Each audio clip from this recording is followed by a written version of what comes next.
Good afternoon. Yeah.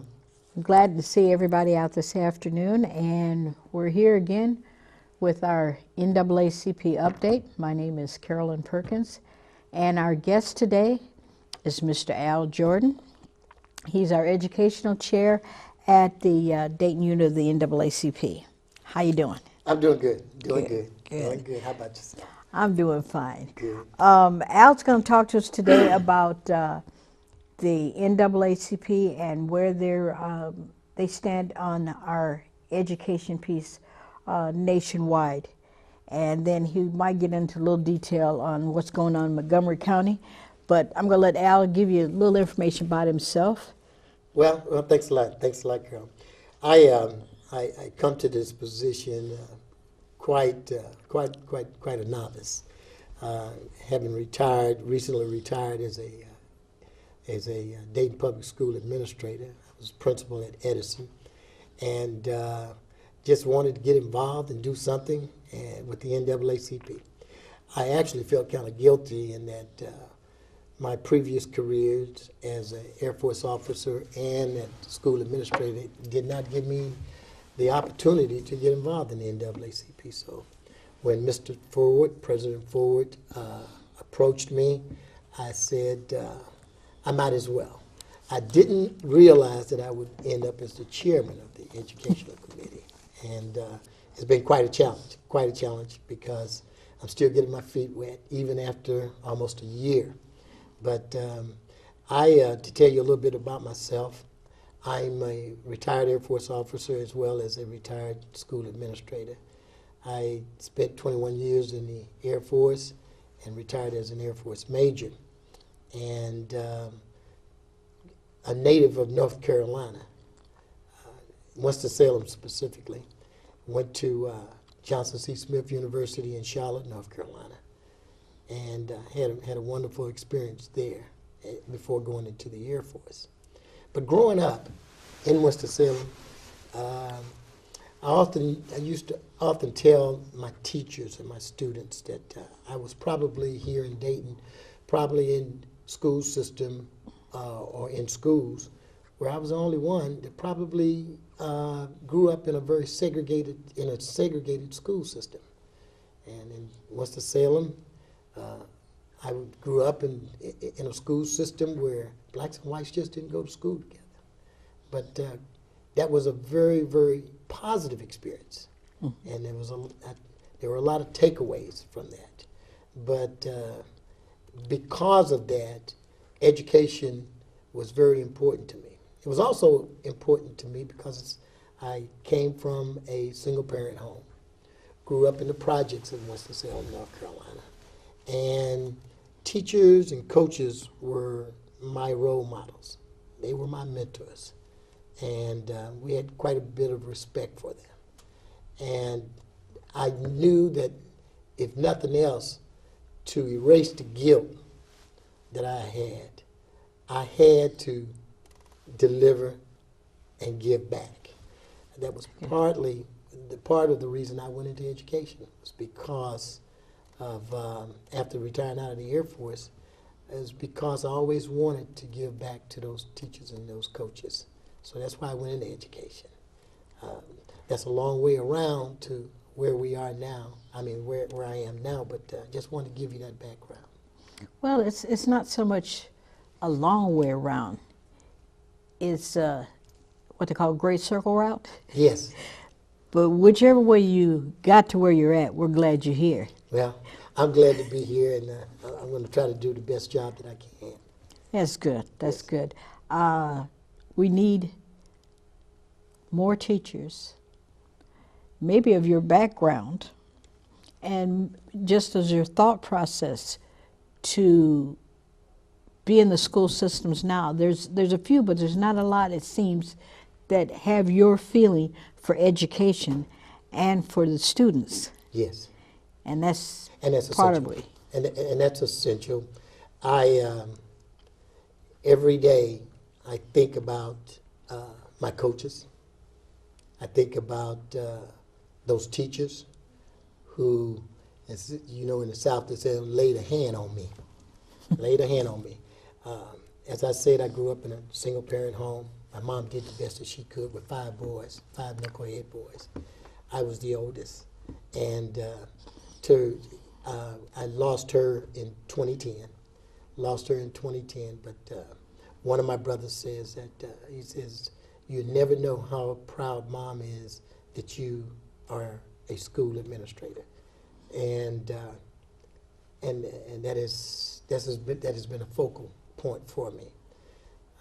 Some of the members of the Education Dayton Unit Education Committee that I've assembled share the same beliefs and share the same experiences that I do. Greg Fowler, Mr. Greg Fowler, is the principal now at Kaiser. Mm-hmm. Greg is also a retired Air Force officer, and we talk all the time.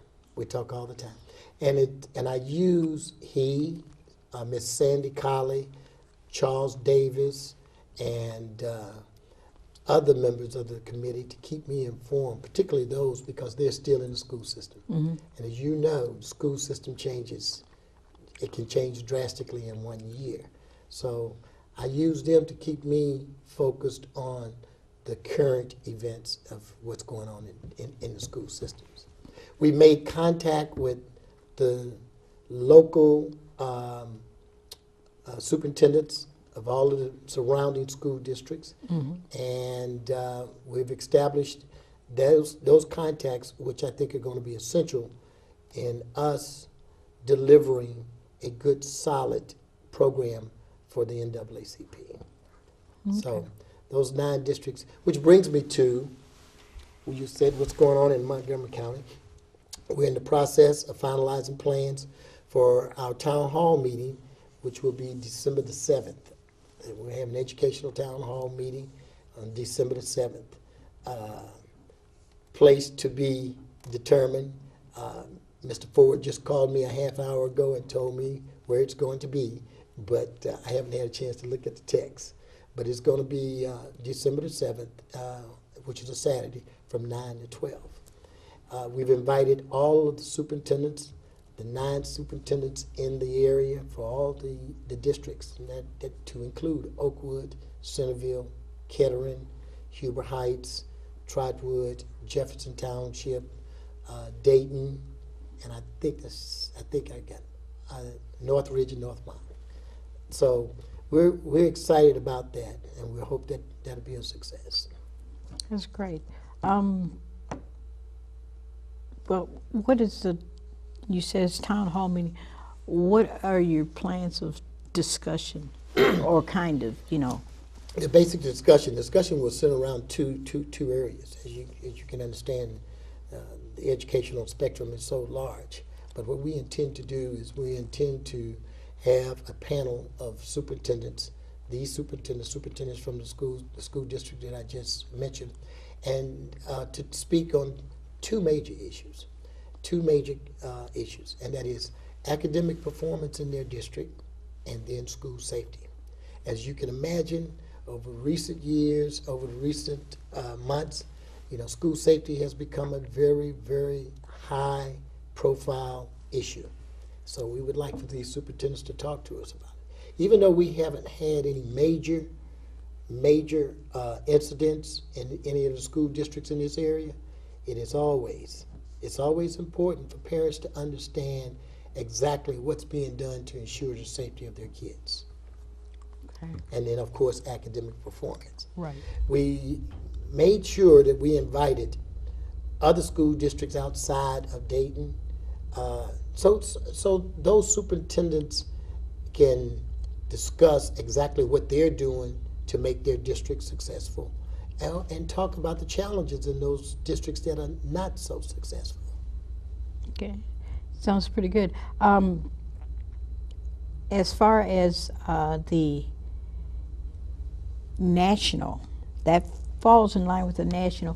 What are the other concerns that national has about education? Well, at the national level, what they're doing is, as you fully understand, the national is concerned that appropriate funding is being provided to the school districts. Right. that we're very concerned about. And So from a national perspective, that is one of their major concerns, and that's funding. Making sure that school districts are funded appropriately, particularly those low poverty school districts are given the proper funds, as well as school safety at the national level. You know, bullying is a primary issue at the national level as well as it is in the districts in around here. So I think we're in line with national initiatives, national mandates, and we're going to try to stay that way. Very good. As I guess another question that comes up is the how do you feel about the zero tolerance? As far as discipline is concerned, Yes. zero tolerance. I Excuse me. every school has its own culture. Every school district has its own culture. When we talk about zero tolerance, I think it's essential that what we need to do is we need to put in place disciplinary policies and procedures that are going to ensure that kids are going to learn. I'm a big proponent of zero tolerance. Let's face it, Ms. Perkins. When you send your child to school, you know, your child's education should not be interrupted. Interrupted because some other student just came to school to eat lunch. And what we need to do is we need to find out how do we reduce the behavior that is negative or impacts the educational process negatively. But you know, there should be consequences for students who, one, do not want to be there to learn and are there to disrupt the educational process. Okay. That leads me to another question. Now, zero tolerance means different things to different people. Mm-hmm. You have zero tolerances, whatever you do, you're out of school. There's zero tolerance, we're not going to accept what you're doing, but we're not going to put you out of school. We're going to put you over here. You still have to learn, you know, or do some type of work and things like that. So what do we do if you know, a child is there for whatever reason he's acting up? Do we put them out and stop their learning process, and the other folks around them, they'll continue on? But what do we do with those kids that have that issue or problem? Well, you know, Dayton Public Schools, I do know, I'm familiar with Dayton Public Schools. We have students who have disciplinary problems. Mm-hmm. Then what we do is Dayton Public School sends them to an alternative school. Okay. They put them in an alternative school environment. And in many cases, the alternative school environment is much better for these students because there's a very low student-to-teacher ratio. In some cases, you know, those kids are in a classroom with 6 or 7 other students, and there's one teacher, versus the 25 or 30 students that they were in before. Mm-hmm. So, you know, which begs to question learning styles and begs to question exactly their learning behavior for those students. Is that a better environment for them? So I know that's what Dayton Public Schools do. I mean, I'll be very honest with you, I'm not sure what other school districts are doing, but that's a good question. I will check it.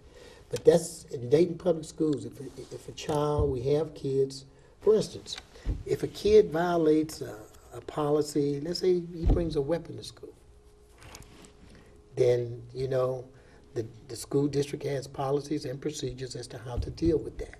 And in some cases, what the kid will, depending upon the circumstances, whether the age of the child, the circumstances behind what he brought in or the violation, then the student will go to an alternative school.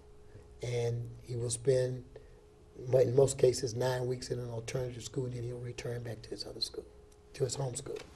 So now, I don't think that you take a child, and when you say zero tolerance should never mean that you're not going to get an education. Right. Zero tolerance means that what you need to do is we need to change your environment. We need to change your place of learning. And hopefully that will take. Now, let's be honest. And fortunately, there are not a whole lot of cases like this, but there's some kids that I'm not sure I'm not sure if a public school system is equipped to deal with some students. And I know Mr. Fowler and myself were talking the other day, and it goes back to the old adage. You can lead a mule to water, but you can't make him drink. And let's face it, in some situations, school districts are doing everything they can to get the kid or get the students in the classroom. And teachers are doing everything they can to motivate and inspire students to learn. And some it just don't take. Now, I'm not sure what you do with those. Well, how many alternative schools do we have in the Dayton area, and are they, say everybody that's alternative is in one school, or is there like grade school, alternative school, and high school, middle school, or how is it done? Dayton has one, at least they had one a year and a half ago when I was there, and it covers all grades from preschool all the way up to high school. Yeah, you look at me and you say preschool. All in one school? Yeah. Thank God, all in one building. Okay. All in one building. All in one building. Okay. Yeah. I guess from what I've heard, I would have expected there's more than one school. I would have suspected that, but that's something I didn't know. There's only one school for that. Yeah. Well, you know, it's a school where the staff is trained to deal with students who are not behaving properly and this kind of stuff. But and thank God it's only one school or one building. Thank God it's one building. Because to have more would indicate that the problem is much larger. Well, no, I was just thinking in terms of because they have such an issue with kindergarten through high school being in one building. That's why I was thinking that there might be one for grade school and then one for middle high school. That's what I was thinking. Well, the staff is staffed appropriately to deal with the age groups and this kind of stuff, and they're separated. The grade levels are separated. But keep in mind, as I said before, you know, in many cases you have a teacher-to-student ratio of 1 to maybe 10 students. So, okay. Yeah. Well, then maybe things aren't as bad as what they say. We're getting there. I don't want to minimize the problem, Okay. but then I don't want to exacerbate the problem Right, as well right. either.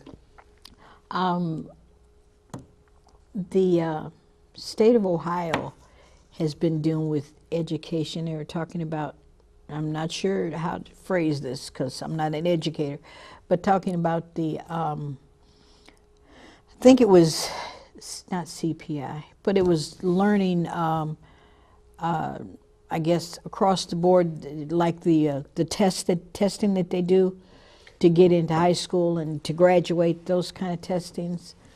CPE or something like that. I'm not sure. Well, to be honest with you, I'm not sure what I'm talking about either, huh? Yeah. what we're doing is we're looking at testing. My committee will be looking at testing across the board, Okay. whether it's the testing that's done by all the school districts or whether it's testing that's done by the state, and we'll take a look at that. And you know, at the next update, maybe I'll be able to speak to that a little more in detail.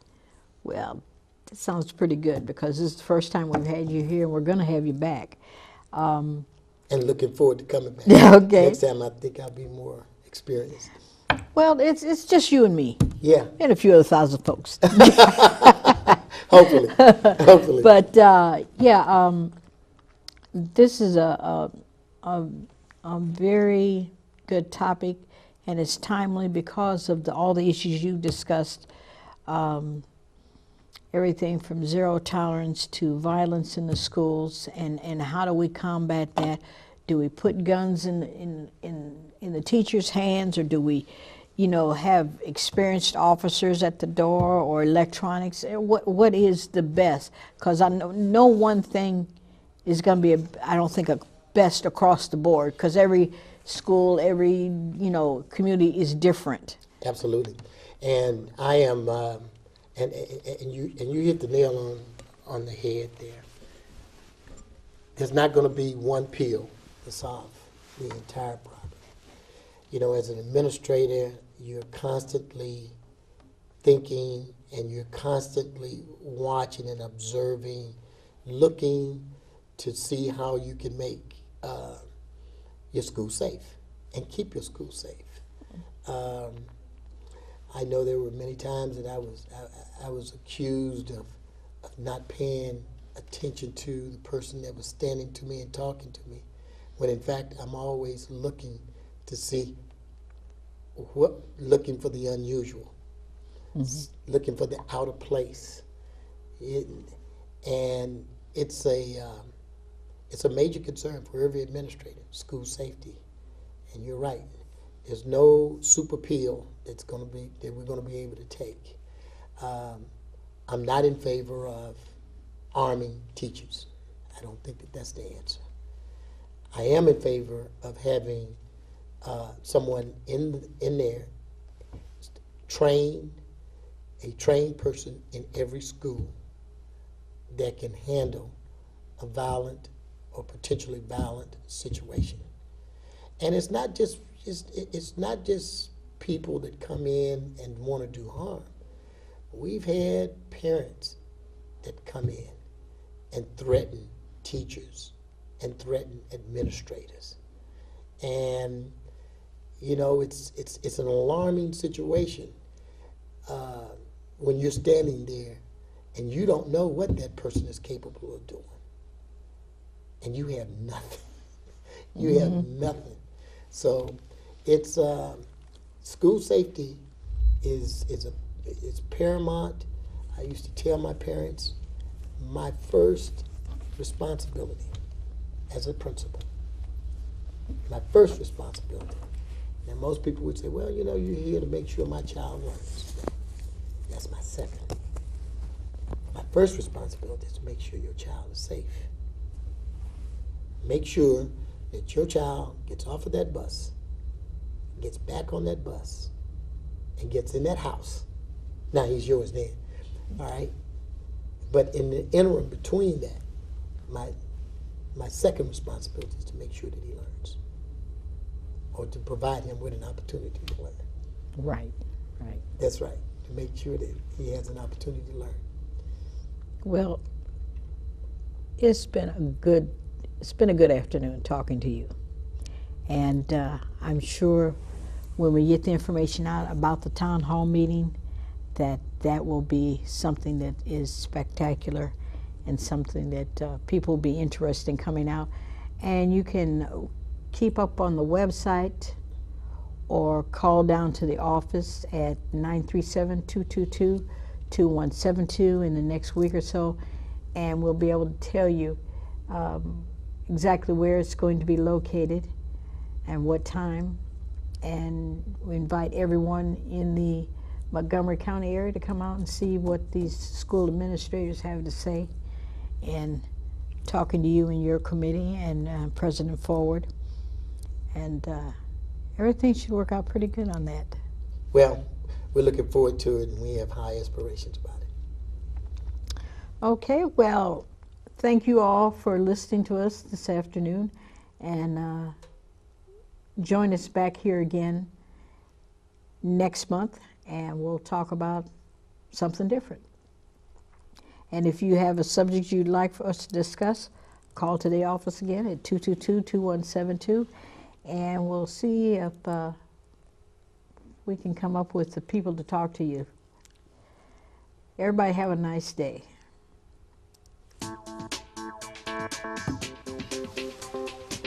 It's a pleasure.